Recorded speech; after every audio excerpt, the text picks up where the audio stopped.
Hello, hello, hello, everyone. Here we are. It's me, Hexacyst, coming at you again. This time, we're going to do some mirror match.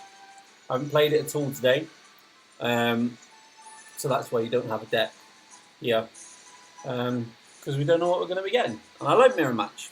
I like mirror match because it levels things up somewhat. There's still a way to go. You've still got heroes and equipment, which distinguish you from other players. But all of your units and stuff and your crit and is all normalized. So you get to play a lot fairer, more fairer games than you would on the ladder. Plus, also, you both have the same deck. So you both have exactly the same cards, exactly the same level. Like I say, the only difference is your heroes and your equipment, which can make a big difference, especially if it's gadget and it's a gadget-friendly deck, or maybe Trickster and you've got a Shaman deck or whatever. Can definitely make a big difference there. And I still admit that they do need to give everyone the same equipment, or no equipment. No equipment and the same heroes. Everybody has the same heroes to choose from, and they're all maxed out.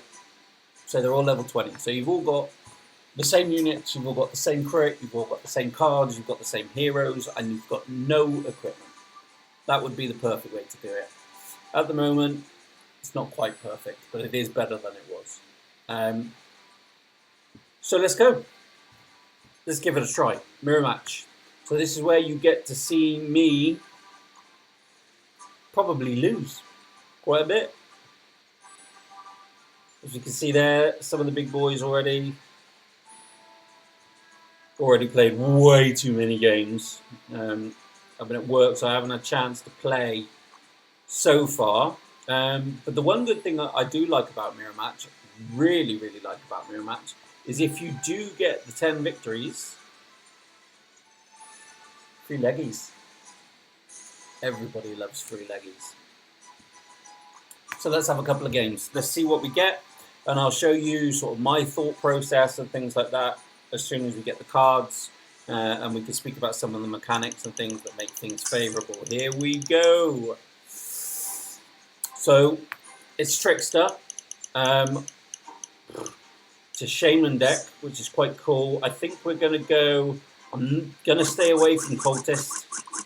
I really am going to stay away from Cultist. Basically, because it takes too much to set up on your board. So there's too much fiddling, if you like, is probably the best word.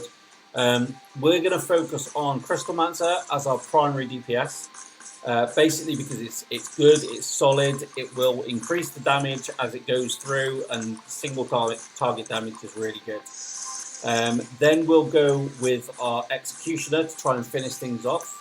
Try and keep one or two of those, maybe two or three of those on the board, but one that you really focus on leveling up, so as you can finish off mobs at higher HP. But also, if something like Gorgon comes, and it covers up your main one, then you should still have a backup that can finish off the boss before it gets to you. So we've got a tier 3 cultist. I'm not happy about that, but never mind. We've got some good Stacies. We've got a couple of Crystalmancers. We're not doing too bad. So what I found the aim is in Mirror Match is basically just to outlast your opponent. Mirror matches are generally very short, maybe 1, 2, 3 waves maximum, unless you both get good cards and you're both playing them really well. But yeah, normally it's pretty quick because people don't know what units to choose. Take his board for example. He has literally just gone out all out Crystalmancer. That was his tactic. You can see there he's just tried to flood the board with Crystalmancer. He's not doing hardly anything now with his board. He's not moving things around. He's not changing anything. So I think his tactic was pretty set in his head that he was just going to go Crystalmancer full out. He's kept one Executioner. only one stasis.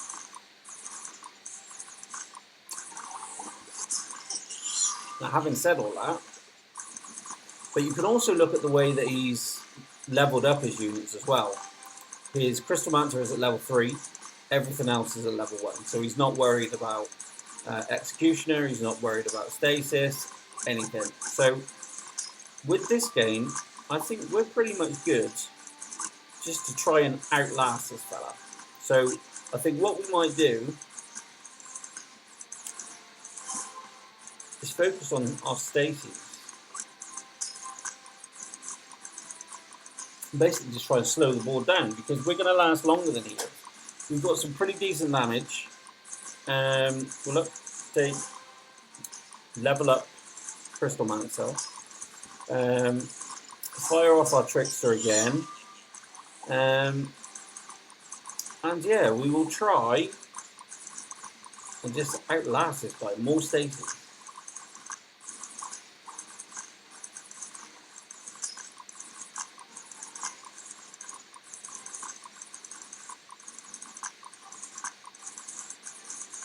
I've found more often than not, slow and stun is the way to go. If you can get some good damage, there we go, we got the dub, so let's give him a good game. Yeah, if you can slow or stun more than your opponent, chances are you'll win. So if you can get enough damage on the board to keep your lane low, and hopefully not get two big bosses and take a hit that way, then you should be good. You should be good. Most of the time it is about slow. So with this one, I think we're going to go... We've got a pretty good mix here, actually. So we'll go Blade Dancer, but obviously keep them away from each other. Use Demonologist as your primary mana resource, really. And then we'll try and get sort of 4, maybe 5 Cold Mage on the board to try and outlast this guy. So, Tower Leap. I don't think I've ever played Tower Leap before. But yeah, we'll get some Corsairs going, so as we've got that as a backup plan. We'll get some Blade Dancers, but I think the priority is going to be focus on getting some good damage on the board and also on slow as much as possible. So we're looking good. We're looking good. I think in terms of upgrading units, I'm not going to upgrade Wind Archer or Demonologist. I think we'll focus on Blade Dancer because we've got a tier 2 Blade Dancer on the Amulet Square. And Corsair, so they'll be our main damage dealers, and then I'm going to go with Cold Mage, basically to slow the board down and see if we can outlast. In terms of what he's doing Wind Archer and Blade Dancer. Interesting. Only one slow on the board. Only one Corsair on the board. So let's level up our units. We've got Trainer as well there if we need it, but we're looking in pretty good shape. Our lanes full. And we've got some good damage, some good slow.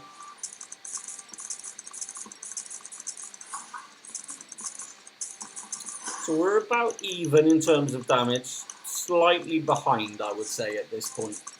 He did clear that slightly quicker than us. But he does have more sort of single target damage over there at the moment. So what we'll do is we'll just keep on merging, Ideally I would want another Cold Mage. We need to move that Blade Dancer, it's really slowing down our lane. So let's get rid of that one. And just think about, when you've got these positional units, think about which directions you're merging towards. So for example, I wouldn't ever want to try and merge to here, just in case it was a Blade Dancer. Because that really impacts your damage output. and that's going to affect whether or not you can outlast your opponent. So with Corsair and Cold Mage here, we've got 4 Cold Mages on the board. As you can see, look at his wave. His wave's getting long. He hasn't got enough Corsairs to try and clear the wave, and he's got almost 0 slow. But he's starting to level things up now.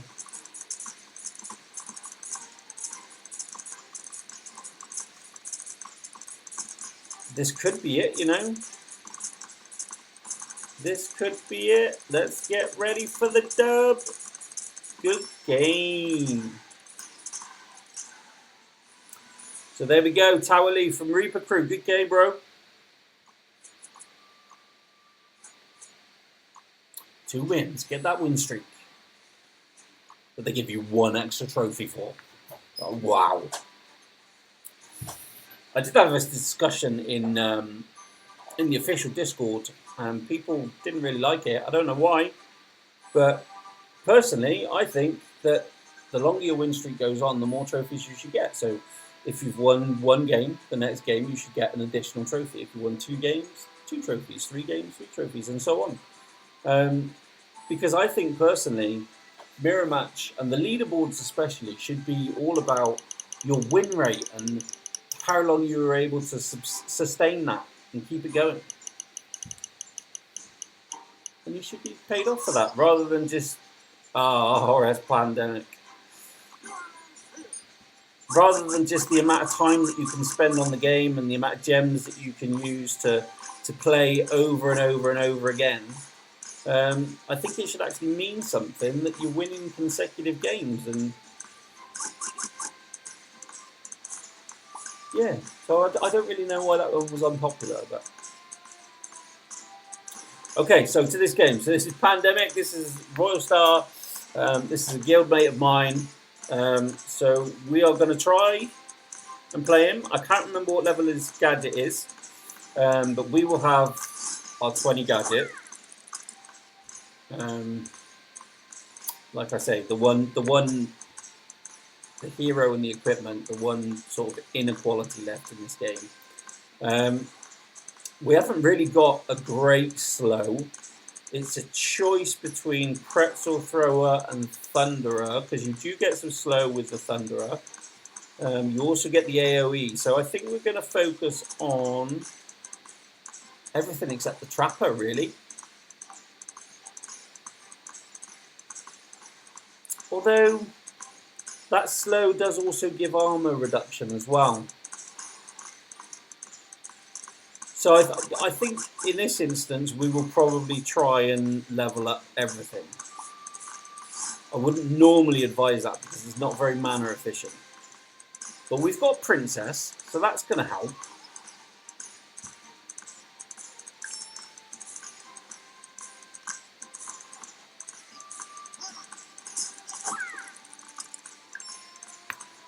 So we're both doing pretty well.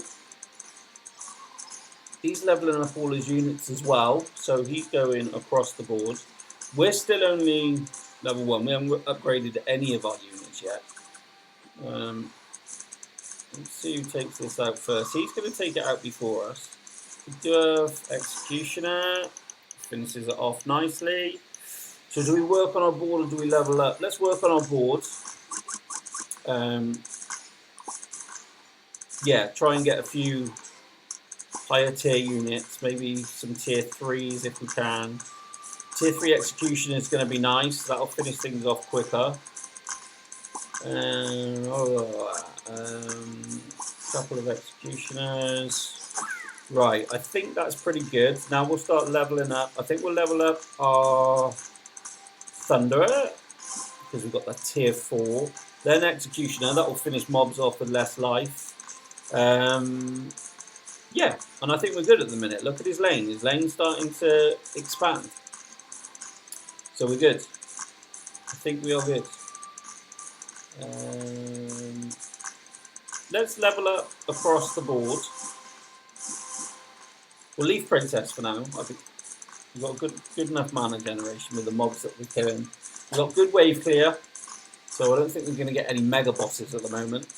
That tier 3 executioner is going to do us a lot of solid work. I think we might have won. Pandemic, bro. What are you doing with that pretzel thrower? Tier 4? Dude. Are we ready? The dub, good game. Pandemic, man. Nice to see ya. Good game, bro.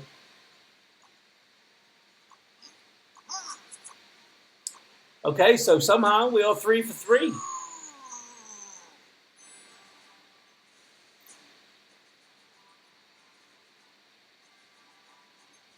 Let's keep going. So I'll do a couple more games. Yeah, let's see what we get. We'll do 2 more games.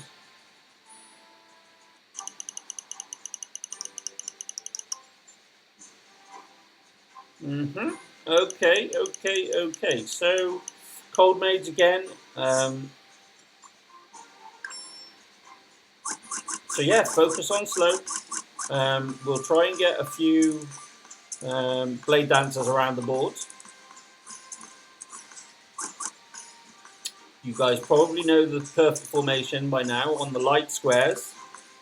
So of course, ours have landed on the dark squares.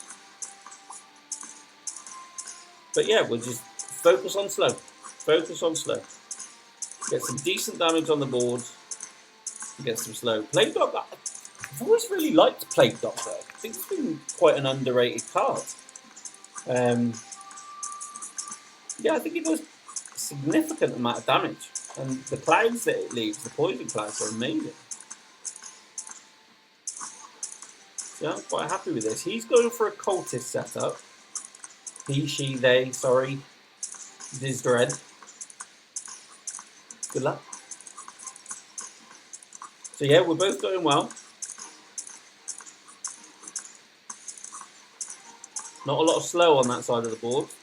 So Diz Dread focusing on damage more than anything. Okay, that's nice. That's nice. Got some blade dancers spread out nicely, even though it's not going to be perfect. And then we've got a lot of slow. So let's power up our blade dancer, cold mage, and our plague doctor. So they're going to be our main cards for this one. Demonologist is not a great investment there. It's a waste of mana, really. Cultist, we've only got one. And it doesn't look like we're going to get any significant groupings of cultists anyway. So it doesn't really merit investment at the moment.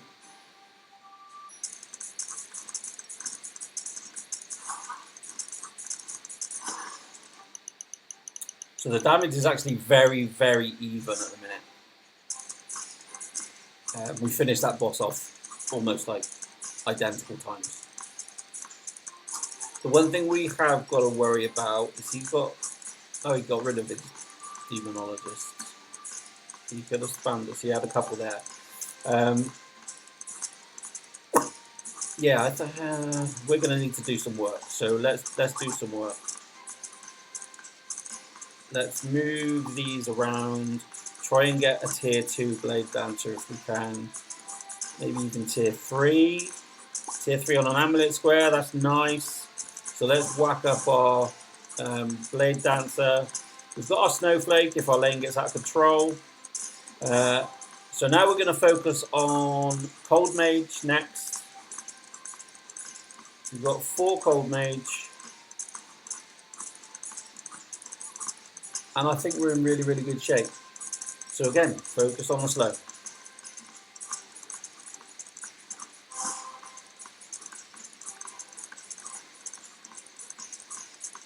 See, even with the extra damage that they've got at the moment, we're still managing to keep our lane, and they've used their snowflake as well.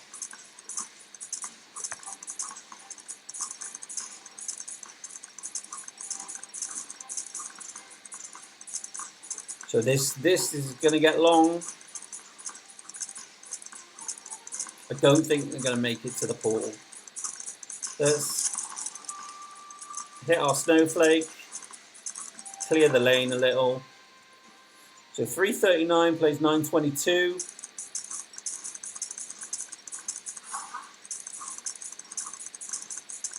We're looking pretty good. It's going down slow, but we're looking pretty good.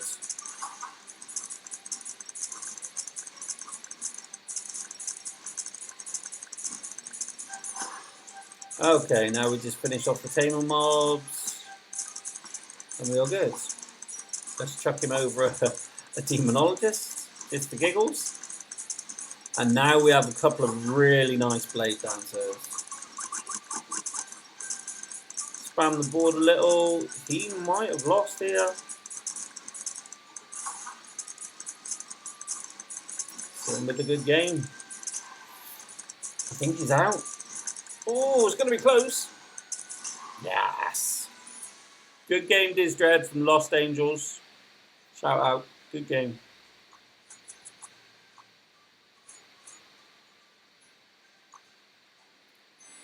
Four victories.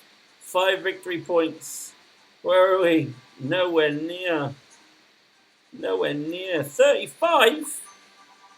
Wow.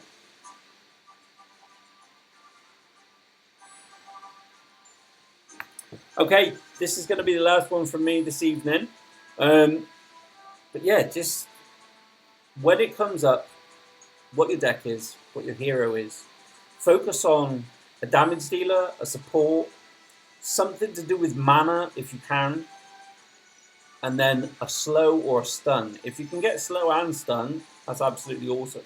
Because every game I've found with Mirror Match, it's who can outlast the other one. Who can do the most damage, but also keep their lane managed, keep their lane slowed, and basically just outlast the other person. So here we go, new deck. We have Blade Dancer, we've got Hex, we've got Ivy, which is nice, and we've got Stasis, which is really, really nice. So what we're going to focus on here is this Hex. We're going to try and keep that one because it's nice and close to a couple of amulet squares. We're going to try and get Ivies next to our hexes as well, because that is really going to help us keep our board low. And then we are going to focus on Stasis. So we're going to go with Hex, Ivy, and Stasis as our main units, and then Blade Dancer. If we get a Blade Dancer next to Hex, maybe on an amulet square, that would be really nice. And we've got J as well for extra slow.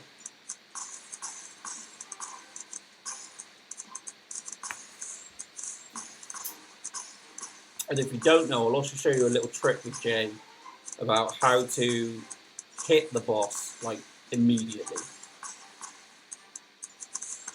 How to time hitting it. So let's see, we're both going pretty well. He's got a lot more Stacies than us. Let's play around a little bit. Don't want to do too much yet.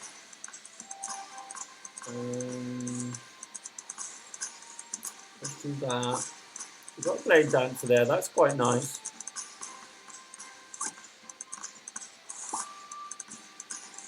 Well, a good Ivy next to that, really. I was hoping to get an Ivy there, a bit greedy. A bit greedy. So, here we go. Wait for the cloud to bounce and fire.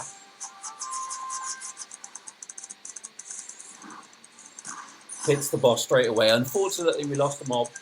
But yeah, when that ghost comes up, when the lane's done and all of the units disappear and go into that ghost, wait for it to sort of cascade down, bounce, and as soon as it bounces, press your J.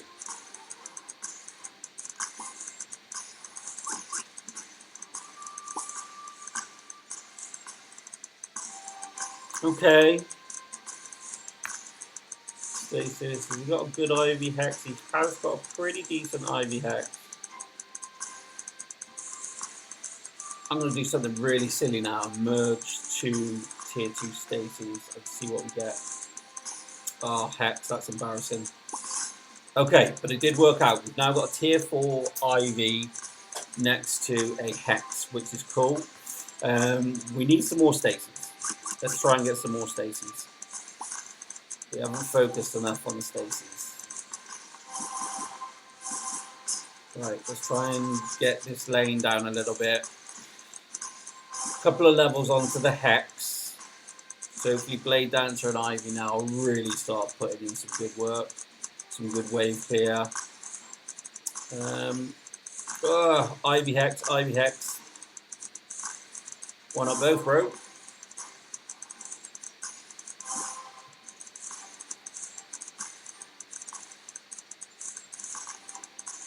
So he's definitely got the edge here. Let's put a couple of levels onto our Blade Dancer. Hopefully we'll get some good hex kills from Blade Dancer. We've got a tier 2 and a tier 2 hex. I didn't fire off my J either.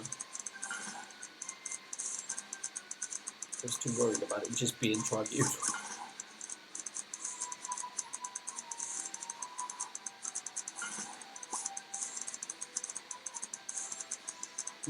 I'm not liking our board at the minute. I'm not liking it at all. He's taking a hit. We shouldn't. We should be good. We need some more damage. We need some more slow. Let's merge those Ivies. We're just getting hex. Hex, hex, hex. Just drawn to me. It's the name. So use your J as often as you can.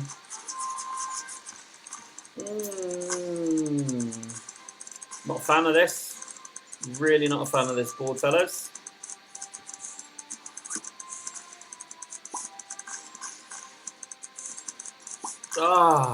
What?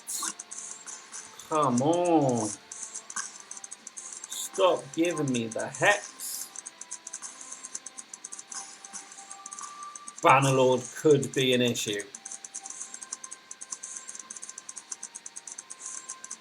Come on, let's get Stacy's. We're good, we're good, we're good, we're good.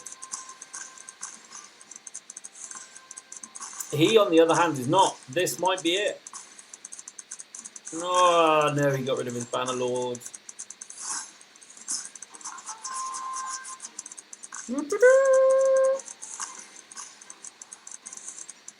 We're good, we'll survive, we'll survive. Let's up our Blade Dancer.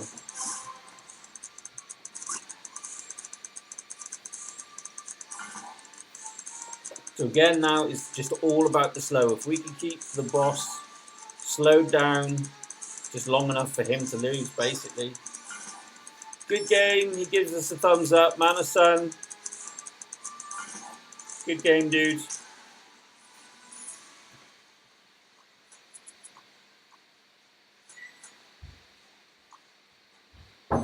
So there we go. Some mirror match gameplay for you. I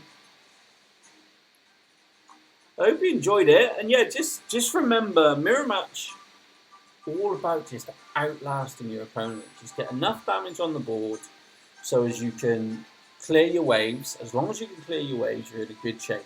As soon as you start building up longer waves, you're in trouble. That's why you need to focus on getting as much slow on the board as possible. Focus on slow, focus on area damage. Things like Corsair are excellent. You've also got Alchemist, which is really, really good, dropping the puddles on the floor. If you're lucky enough to get something like Thunderer, then that's always a good DPS option. I'm trying to think what else I've seen. So area damage. So things like Inquisitor, things like Robot would be really, really good. Thunderer. And then if you can get something that'll finish it off, maybe Executioner, Corsair is really, really good. But yeah, the priority is Stasis, Cold Mage, Frost, Bombardier, anything that's going to give you that slow and stun. If you can get the combination of the two, then you're going to outlast them. I would say probably if you're going to remember one thing about Mirror Match, one thing about what you need to do is think about the tactics of the Crystal Mancer deck. If you think about the tactics of the Crystal Mancer deck, basically all the stun, all the slow, everything you can possibly get to keep your waves as short as possible, but also make sure that the bosses and things don't move along the lane that fast. 9 times out of 10, you'll win because of your slow or stun. I literally cannot say that enough. You're probably fed up of hearing it. But slow and stun is definitely the key to a good mirror match run. I am not going to be pushing for the top. Like, they're off already. Like, what is it? What are the rewards? Let's have a look. So it's 1 legendary. It's literally not even worth it. So what have we got? See, to be honest, for me, I'd like that. I love that avatar. It's amazing. That is one of my favourite ones, and I would literally use it straight away. I've had that emoji, so yeah, that would be quite cool. And I even think the legendary frame, the golden one, is actually nicer than the purple one. I'm not going to lie though, I would love the Inquisitor emoji because she is amazing. Absolutely amazing. How many of you thought it was a man in there? How many of you just thought that was modelled on Thor? I did. And then she pops her head out. That was a really cool surprise. I was happy with that. So yeah, I mean, we're not going to go for Zeus. I mean, to be honest, Zeus is going to take so long for people to level up. It's just not going to be in a position for a long time unless they make it more available to everybody. I mean, people say about not available to free to play. Zeus is not even available for pay to win, really. Like, there are 20 people that are going to get any Zeus shards at all. And then if you go to the shop, where is he? Is he in here? There we go, the legendary chest. You go to the shop, 1,000 gems for a 10% chance of up to 16 fragments of Zeus. And I'll be honest with you, probably won't get him.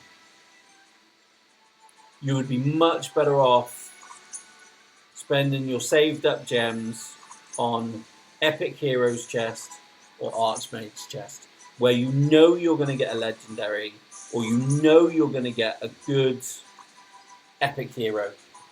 Chances of getting Trickster and Gadget and things like that. So that's my advice for gems anyway, for what it's worth. Just don't do that. I mean, Zeus, it's not worth it. It's really not worth it. Time and effort that you have to put in as well to get up to the top of the leaderboard. You're talking sort of dozens and dozens of games, like 303 points. We've played 5 games and got 9. So it's like double. So say you win every single game for 150 games.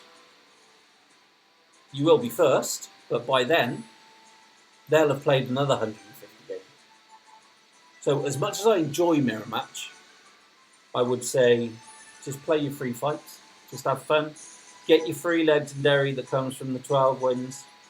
And it will be a free legendary if you focus on slow and stun. Slow and stun all the way. Anyway, I'm going to shut up now because otherwise you'll all leave my channel and you won't like me. So I will say goodnight. Have an awesome rest of your day, and I wish you loads and loads of luck in the mirror matches. If you enjoyed this video, like, subscribe, hit the bell. If there's any suggestions or things that you want to see on the channel, let me know. Hit me up. This is your boy Hexorcist signing off. Take care.